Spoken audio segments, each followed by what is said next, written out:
Hey guys, Paul from Ashen Phoenix. New comic book day for the week of September 21st, and we're going to get started.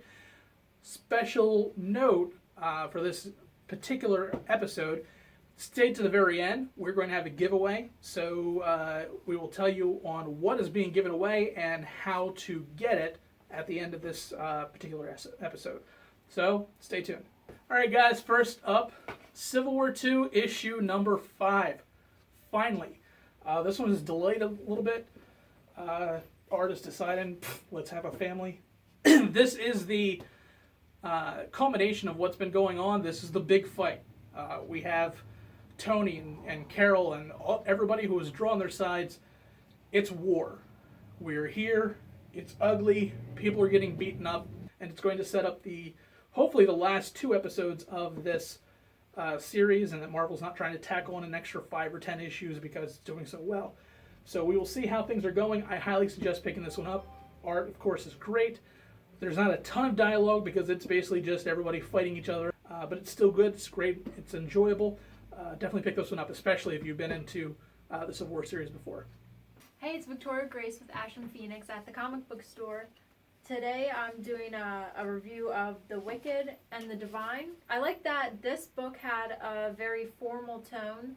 It matched with the era that it's set in, which is the 1800s. It's about gods that come around every 80 years and then they die in 2 years. They're kind of trying to solve that problem throughout this book. I think the art is really good. I like that they mix the Victorian fashion with steampunk. It was okay. I didn't like that they had all of the action at the end and that it was kind of boring throughout and it was kind of sporadic too. Hey guys, Tim from Capes and Scowls podcast. I'm going to do Guardians of the Galaxy number 12. It is a Civil War tie-in issue. It is worth noting I am not completely caught up on Civil War, but it doesn't matter. This issue focuses on Guardians coming back to Earth, and they're going to weigh in on the Civil War events. They decide to side with Captain Marvel, and they stay on their ship. They stay cloaked until things go down. The story basically is a lot of dialogue between Rocket and anybody else who will listen. Rocket is complaining that Earth is a pretty terrible planet and why even get involved. And, you know, it's kind of fun because, of course, he's kind of right. All the things he says is, of course, true. But, you know, it's nice that they put these commentaries in there with the raccoon character. And, you know, Star-Lord basically says, you're just mad that you kind of look like a raccoon on Earth, even though you're not a raccoon. The art was good. The story was good. It skips a lot of the action, and it's probably because Civil War actual issue is going to be all of the action. But it's very cool to show the before and after of a big fight scene from a different perspective. So this issue, very dialogue heavy, pretty good. Like I said, not knowing everything that happens in between. I liked it. The next issue looks pretty good based on the cover of the next issue and what is likely to happen if the cover doesn't lie. So, you know, this is pretty good. So I would check this out, and I would probably check out the next one too. Next up, we have Trinity issue number 1. I really like this one, and I'm not a Superman fan, and Wonder Woman's actually been done pretty well, and I've been a huge fan of the Detective Comics series. This basically is the meeting that we've all been expecting since the end of the New 52 and the beginning of the Rebirth. The New 52 version of Wonder Woman and the New 52 version of Batman are meeting the pre-Flashpoint Superman, the guy who has been in American Alien and Lois and Clark. We had that meeting that probably should have taken place, I want to say before Justice League issue number 1, because it shows that they've been fighting here and there. We're not really sure because, of course, DC doesn't care about continuity. This is a very interesting low-key comic. We are dealing with Batman just not really trusting Superman, as you've seen through the Justice League and anything else that has to do with Superman. It's a very good book. I really liked it. I like the art. It's told from Lois's point of view because she's basically the one orchestrating this meeting because she knows it has to happen. In order for the Justice League and the Trinity to work, they have to get to know each other and they have to learn to work together. The ending is a little vague because I don't really know what happened, but I'm interested to see how the story goes. So if you're looking for great art, if you love how the Rebirth series is going right now, definitely pick up Trinity #1. I'm going to see how the next one goes, and we will go from there. So I will definitely be reviewing issue #2 and so forth to see where this goes. So next book I'm reviewing is 7 to Eternity. This follows a family living in exile. It's a fantasy type of novel. I like the fantasy creatures and how they drew everything. And FYI, there's a synopsis in the front. Very important to read, or else the story won't make sense to you. Because I read it at first and it didn't make any sense, and then somebody told me that there's a thing that you should probably read. So I strongly suggest reading that. Another thing that was great about this is the setting. I loved it. It was in a kind of like a made-up world, a fantasy world. I think that the colloquialisms are great in this. It really sets the tone. And for some reason, I read this in a Scottish accent. It just seems like a Scottish accent book. I strongly suggest picking up 7 to Eternity. Alright guys, moving on, we have The Simpsons Treehouse of Horror, as I almost drop it, issue 22. This is a pretty good book. For a $4.99 book, you get a decent amount of comic. It has 4 short stories. One is a Ghostbusters parody, one is an X-Files parody, one is a Vampirilla meets Elvira kind of character, and I'm missing one of them in here.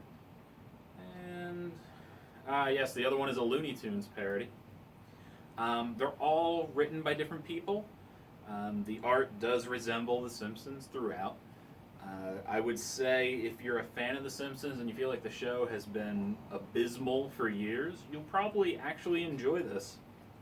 There's a lot of callbacks to different characters that you haven't seen in a while, especially in the Ghostbusters story, where, you know, characters that have died in the show are ghosts in this book. So that was kind of fun.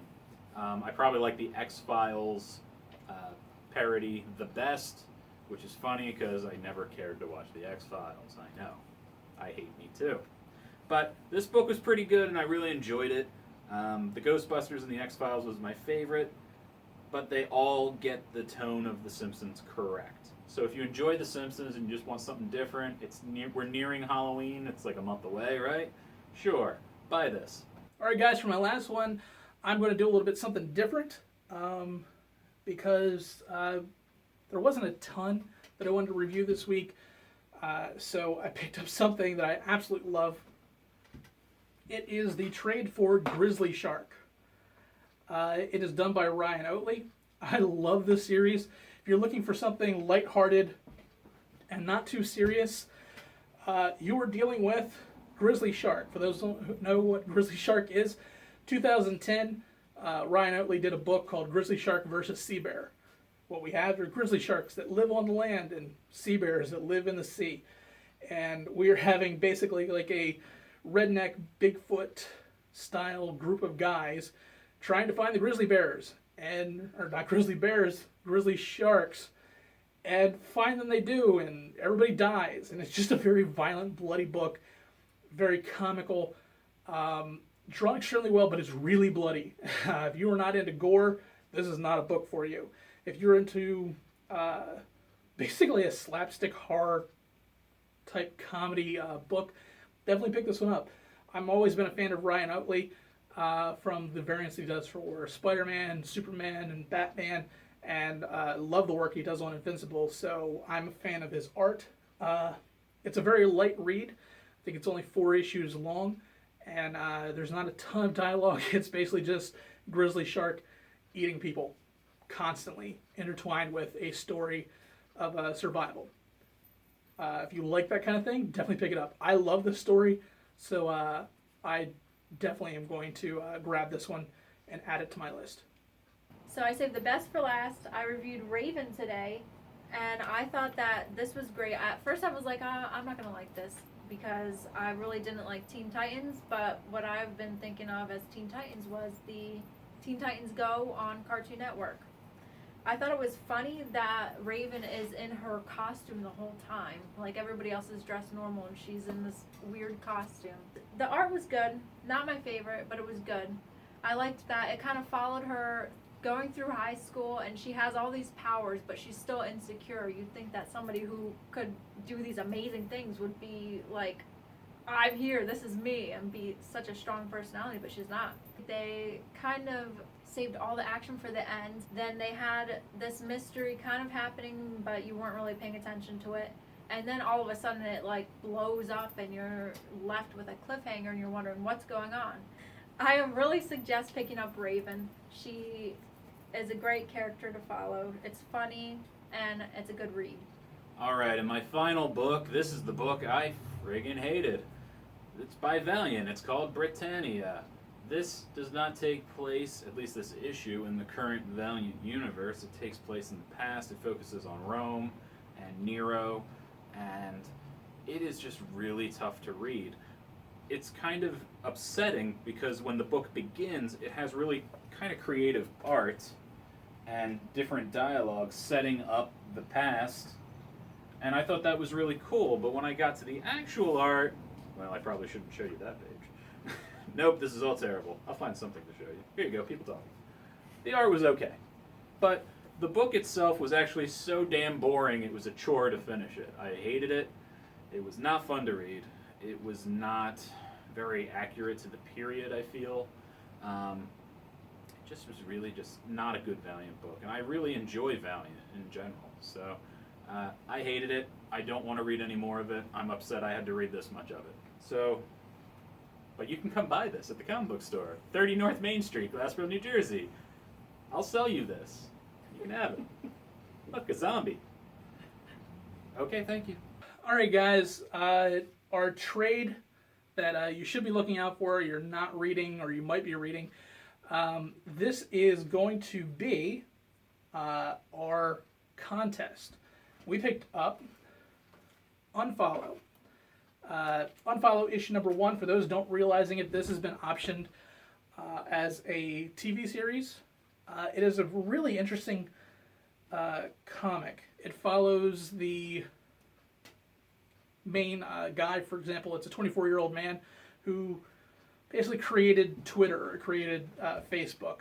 He's dying. He is creating one grand experiment to either reaffirm or end his faith in humanity. He has picked out 140 different people from around the world and brought them on an island. Each one is going to get an equal share of his $18 billion world.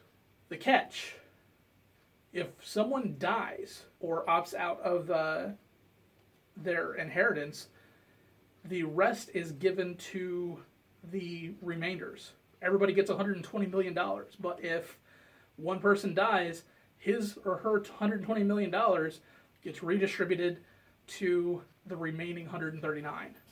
This is going to cause all kinds of problems. And this book kind of deals with a lot of those issues. The moral ambiguity of being rich and real life society, and how the social media structure has been kind of eroding our humanity. And this book kind of figures out whether or not we still have any of it left. It's an ongoing series. I think there's about a dozen issues out so far, so this is only the first trade. I really like it. I'm not a huge fan of the art, but the storyline and the writing is beautifully done. It definitely pulled me in, and I'm going to continue on with this story. Here's how you enter the contest. Make sure you subscribe to this channel. Make sure you're subscribed to also Capes and Scowls channel. We will check.